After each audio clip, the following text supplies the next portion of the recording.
Hey, it's me, Timmy. Welcome back to my channel. Today we're watching episode 5 of Top Form, and last week's episode was intense. You know, the whole it's artistically beautiful, and also it was just I did not expect them to go to that level too. So everything was just ooh, and then it's all over social media. So when I'm on social media in public, I gotta be so careful when I'm doing social media, because people can look over my shoulder, especially I was at the airport last weekend because of I was traveling a lot too, so I was very cautious. It was intense too, so yeah, but I'm excited to see how their relationship is gonna go and progress, because now they kind of have realizing mutual feelings for each other, and just that their managers and toxic entertainment industry is gonna continue kind of put a hindrance and kind of affect their relationship pretty hard, I guess, throughout the rest of the series, and see how it's gonna go. So yeah, without further ado, let's watch episode 5 of Top Form. Oh, we're still going! Okay, great! Whoa, I was not expecting that. I was maybe thinking flashback, and when I wake up the next morning, we are still going. Okay. Oh my god. Bro. Fuck. Go back. Something popped up on my screen. Okay. Oh my god. They're still using more honey! Great! I don't know how to react anymore.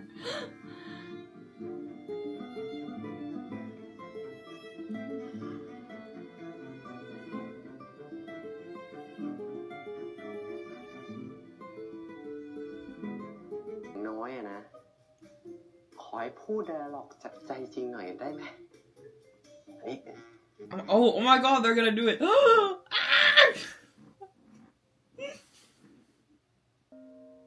ก็เป็นเจ้าหมาตัวน้อยของฉันนะ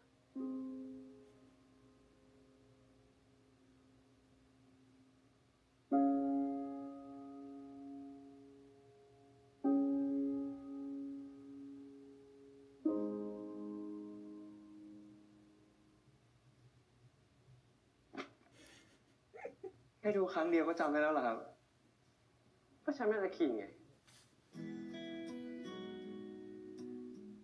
อยากเป็นหมาก็อย่างนี้แหละ Oh, not barking.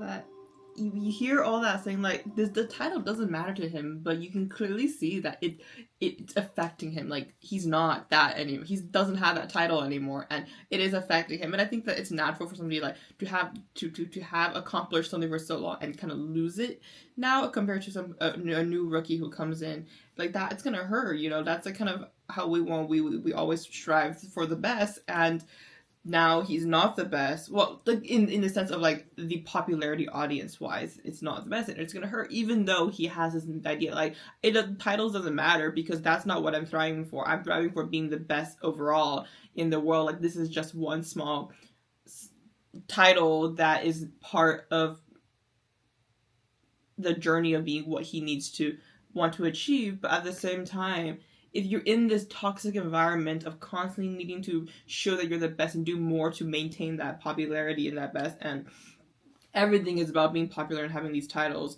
it's gonna affect him mentally no matter what he thinks he believes. Ooh. Sorry, every time they're in public doing something, earlier when they were in their set clothes, and now on the rooftop, I'm there's gonna be cameras or somebody stalking you, but oh wait, that's the scene. Oh my god. Stop. His face. Look at his face. The way he's pouting. Oh my god. Oh my god. Stop it. Oh my god, Boom is killing me.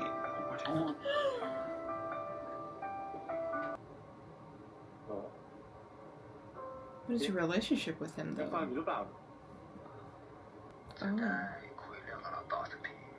Oh, okay. I wasn't gonna say there looks some sexual relationship going on in this phone call. I can hear it a little bit, but I wasn't gonna say anything. Okay, so that's my reaction to episode 5 of Top Form, and I was expecting it to slightly be more about their relationship, especially like, you know, we just kind of developed that kind of romantic aspect of it, but we went to more of like the jealousy, which like is the more like main premise of the series, so I think it does make sense to go in that direction. And I really enjoyed watching just kind of the character, and I think the way they edit things, and as well as the way that I think Boom performed this character played a really big factor into that kind of like uncomfortableness that I think we all felt. And I really love that scene where we showed him in the interview when he first became the sexiest man. I got that title, and then his reaction when he realized he doesn't have that title anymore. It's because like he hear the voice. He's like, I don't care about this title. It's not important to me. My goal is to be the best actor. This title is just one of the things that comes along with it, and he doesn't care. He's like, even if I don't have it, I'm still gonna thrive to become the best actor. Like all that kind of stuff. And then his reaction. I think like it's a lie that he constantly has to tell himself, and he has to make sure that is, because if he does, I think, be proud of it and stuff like that, he's gonna be looked as cocky, and he's gonna be like all these different kind of things is gonna be labeled as him, and he's like. And he's not going to continue thriving because he has a bigger goal.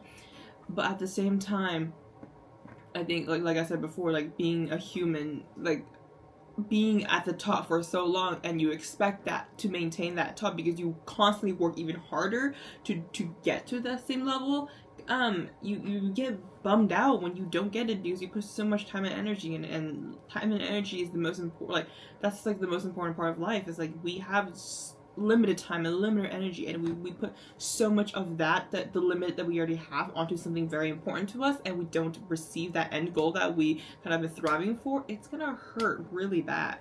I talked about the analogy about like how a lot of medical students doctors hate their job, but they still continue to thrive and go through that process to become the doctor, even though they're fucking hating their lives. It's because we put so much time and energy in that specific thing already. And if we don't finish it, we feel like a failure. And that's what I think he's feeling here, too. And I really enjoyed how that last line, too, where Akin was like, you know, since the first time I got the title, I've been acting, I've never been myself. He cannot really truly be himself either, because he has to put himself in he's put on a higher pedestal. He has to be the most perfect person, because if he's not, then that title is not deserving, and he's not able to maintain that title. And I really like how Jin is the one that kind of like allows him to break free from it and be himself when he's around him. Another big factor is that Akin has a lot of pressure around by the like the public, by his company, and by himself. All this pressure to maintain that kind of image that he has to have for that, like to become the number one. Yeah, and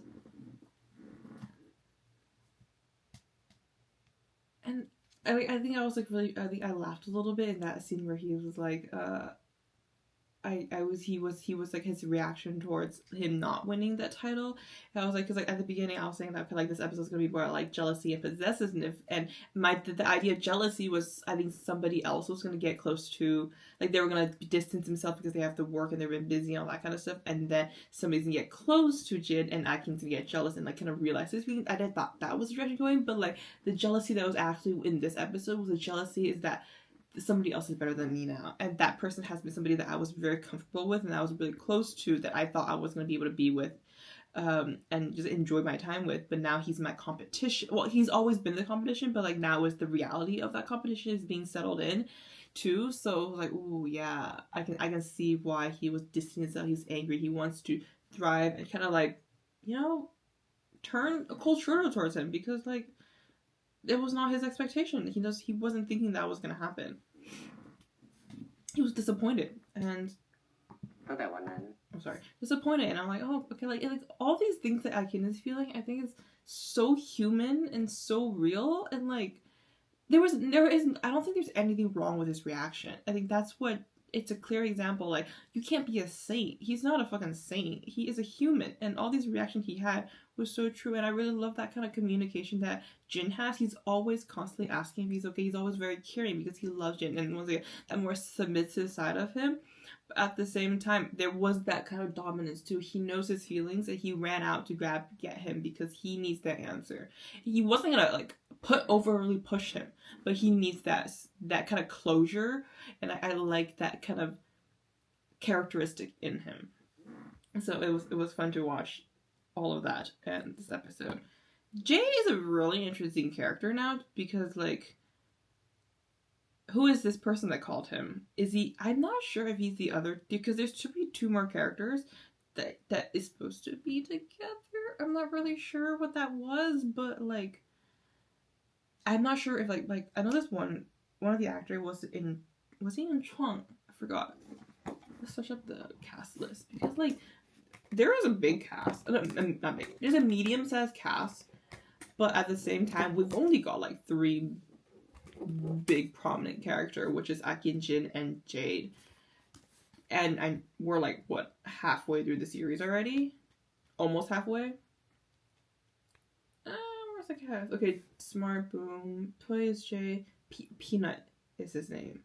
He was he a trainee?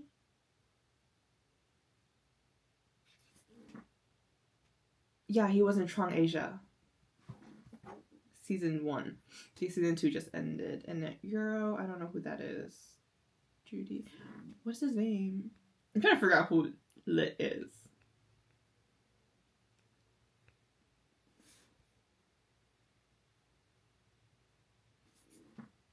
There's a few unknowns. So I don't think unless Lit is, I know that Peanut is showing up next episode, but I don't think that's gonna be him. But yeah, I don't know. Well, we'll figure it out next week when we start watching episode 6. But yeah, I think that's pretty much it for like my commentary on this episode. But I do want to talk about a little funny thing. So also, like, this morning I was watching, I think it was a few days ago, Trong Asia season 2 ended, and Smart and Boom were invited to, and I was like, I was watching it on Douyin because Smart and Boom obviously is CB, and they're like really clingy to each other too. But like Trong is more of a Chinese idol survival show, so a lot of time it's like promoted in Asia more than I think internationally, like being like more focused on in Asia, in China. So I was like watching. I think there was a few idols that was on stage, and then like there was one of them, I forgot his name, but he was like staring at Smart Boom, and Smart Boom like whispering to each other and like being all clingy and touching with each other. I'm like, wait, this is so like, I bet that's such a culture shock for him. And it's really funny. But yeah, whatever. That's a little common thing I want to say because it was really funny watching it. If I can find the clip, I'll I don't think I can download it because it was on Douyin and I can't download stuff on Douyin, and I can't share the link because most people in the US can't get that app because it's banned here because you have TikTok. But yeah, but that's it for my reaction. Thank you so much for watching. Please like, comment, subscribe, and follow me on my social media link down below. See you next time.